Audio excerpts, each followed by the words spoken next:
안녕하세요. 내알 유튜브 타로 강의 이하늘입니다.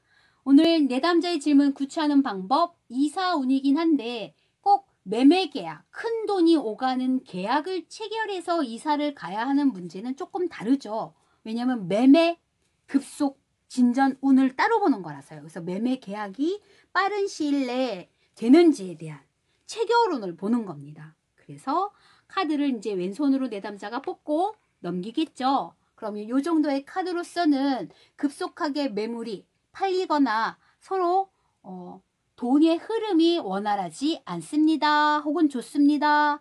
이렇게 얘기할 수가 있는 거죠. 에너지의 기운으로 봤을 때 좋다면 상관없어요. 근데 안 좋으면 그럼 하반기 한번 가볼까요? 하반기에 매매운을 봐드릴게요 라고 얘기하면 돼요. 근데 좋으면 상관없는데 나빠.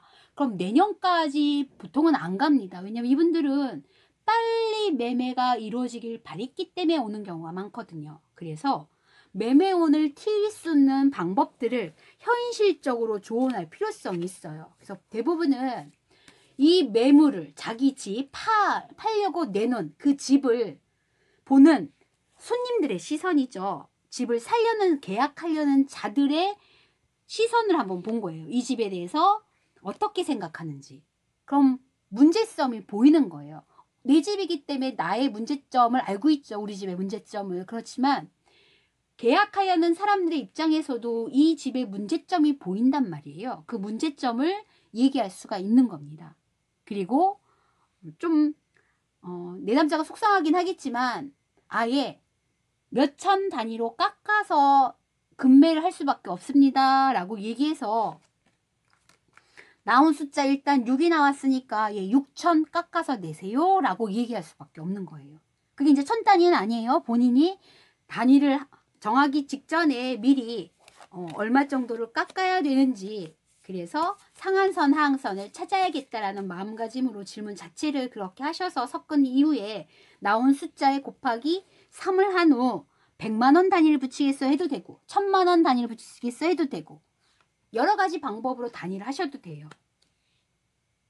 그럼 0이잖아. 이분은 깎을 수 없죠. 그냥 내야죠. 왜냐하면 깎으면 속상하거든.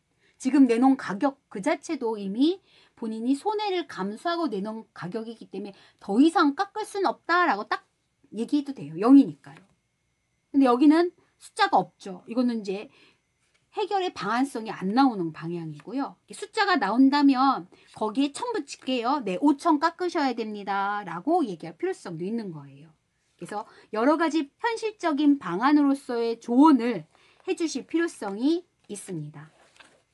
그리고 또 하나는 질문이 궁합을 보는 경우도 있어요. 즉, 지금 제가 이 아파트를 이미 계약을 다 했는데 그 집터하고 본인하고 잘 맞아서 원활하게 앞으로 미래가 밝은지, 그러니까 어르신들이 보통 집터가 너랑 안 맞으면 안 좋대 이런 얘기를 흘리시거든요. 이제 우리 신과 함께라는 영화 속에서도 성주신이라는 게 나오죠. 마동석 마블리가 했던 역할인데 집신이에요. 집을 돌보는 신인데 그 신하고 본인하고 안 맞으면 궁합이 안 맞아서 집 문제가 시끄럽고 일이 잘 안 풀린대 라는 이야기를 어디서 들으셨는지 궁합을 물어보시기도 합니다. 따라서 지금 현재 그 갈 곳 이미 정해져 있는 집이 있어요. 그 집하고 궁합을 한번 보는 겁니다. 넘기기 전에 궁합은 나하고 그 집일 수 있고요. 남편하고 그 집일 수 있고요. 아이하고 그 집일 수도 있어요. 사람이 다 각양각색이기 때문에 상황별로 궁합이 다 다르게 나오거든요. 그래서 뭉뚱그려서 편중되지 않고 우리 가족하고 이 집하고의 궁합을 볼게요 하고 넘기시면 돼요. 궁합이 좋으면 좋은데 궁합이 나빴다고 합시다. 궁합이 정말 나빴다고 한다면 어떻게 될까요? 네, 나빴다고 치면 에너지를 바꿀 수 있게끔 도와드리면 돼요. 그래서 보통은 이사 가기 전에 이삿짐 센터에서 좀 부탁을 해서 반드시 이삿짐 중 이 물건만큼 제일 먼저 현관으로 들어갈 수 있게끔 도와주세요라고 하든지 아니면 현관문 본인이 따고 들어갈 때 첫 물건을 이 물건으로 갖고 들어가세요. 이렇게 할 수도 있고요. 집안에 들어가실 때 어떤 행동을 하시는 게 좋습니다 라고 알려드릴 수도 있어요. 보통 우리 차를 사면 바퀴에다 막걸리를 뿌려서 뭔가 고사를 지내거나 이런 것들이 샤머니즘 있잖아요. 그런 거라도 안내해서 내담자에게 조금 편안한 마음가짐을 갖고 있게 하면 되죠. 중요한 건 종교가 있는지 물어보셔야 돼요. 종교가 있으신 분은 주기도문 하면 돼요. 아멘, 주여 하면 되고요. 불교이신 분 법화경 한번 쭉 훑으시면 됩니다. 그래서 종교가 있는 분들은 종교적인 측면에 있어서 정화할 수 있는 분명히 좋은 방향이 있습니다. 찬송가를 노랫소리가 나게 한다든지 찬송가 부르면서 들어가시면 됩니다. 라고 얘기하면 되니까요. 거실 중앙에 그걸 하나 꼭 놓으세요 라고 얘기할 수도 있고요. 네. 제가 어떨 때는 누워있는 부처님? 근데 이렇게 보통 좌불이잖아요. 앉아있는 부처님 상이 많은데 제가 반드시 누워있는 와불 부처님 상을 꼭 인테리어 팁으로서 갖고 가셔야 됩니다. 라고 이야기한 적도 있었어요. 그게 갑자기 기억나네. 이렇게 뭔가 인테리어 팁을 알려드려서 그 집하고의 기운을 바꿀 수 있게끔 도와주셔야 돼요.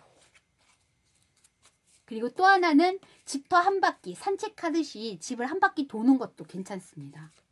그리고 모든 물을 한꺼번에 다 틀어놓는 것도 괜찮아요. 물로서 기운을 정화하려고 모든 수도대, 세면대, 화장실 있는 거 물이 다 나오게 한꺼번에 물을 쫙 틀어서 순환시키는 방법도 있습니다. 여러 가지 방법적인 측면은 많을 테니까 그거는 내담자가 만나는 순간에 느껴지는 대로 얘기를 하시면 돼요. 또 하나는 아주 드물긴 하지만 유독 지금 현재 살고 있는 집이 이 내담자를 이렇게 붙잡고 이 인연의 고리를 안 놓는 집들이 있어요. 무생물인데도 나한테 말을 건다니까? 제가 할 얘기가 있어요. 우리 주인님들한테 우리 집에서 같이 산 우리 식구들한테 할 얘기가 있습니다. 이런 걸 얘기할 때가 있어요. 그러면 이 집이 아직 인연을 놓지 않고 있기 때문에 무언가 급속적인 매매가 안 이루어질 수도 있거든요. 따라서 무생물이긴 해도 현재 살고 있는 집이 지금 현재 내담자에게 하고 싶은 말, 가족들한테 하고 싶은 말들을 전해줘야 돼요. 그 전해주는 걸 바탕으로 내담자가 집에게 고마움을 표시하든지 빠이빠이 작업, 종결 작업이라는 게 있는 거거든요. 마무리 단계. 뭔가 마무리를 해야지만 이 연을 끊어야 풀어진 거를 요거를 끊어야 이렇게 밖으로 나갈 수 있는 그런 에너지들이 퍼져 나오는 거거든요. 그런 종결 작업을 현재 집하고 마무리 과정을 반드시 해야 할 필요성이 있습니다. 라고 얘기하는 거죠. 이게 이별식을 해야 된다는 거예요. 그렇게 느껴질 경우도 있어서 현재 살고 있는 집하고의 연결고리를 끊어주는 방법들도 제가 알려드린 적도 있습니다. 여러 가지 내담자하고 만나는 상황 속에서 제가 얘기하지 못한 여러 것들이 질문들이 해결 방안들이 많이 나오니까요. 소통을 통해서 내담자에게 항상 가실 때 희망을 얹어갈 수 있게끔 도와주셔야 됩니다. 다음 영상에서 또 만날게요.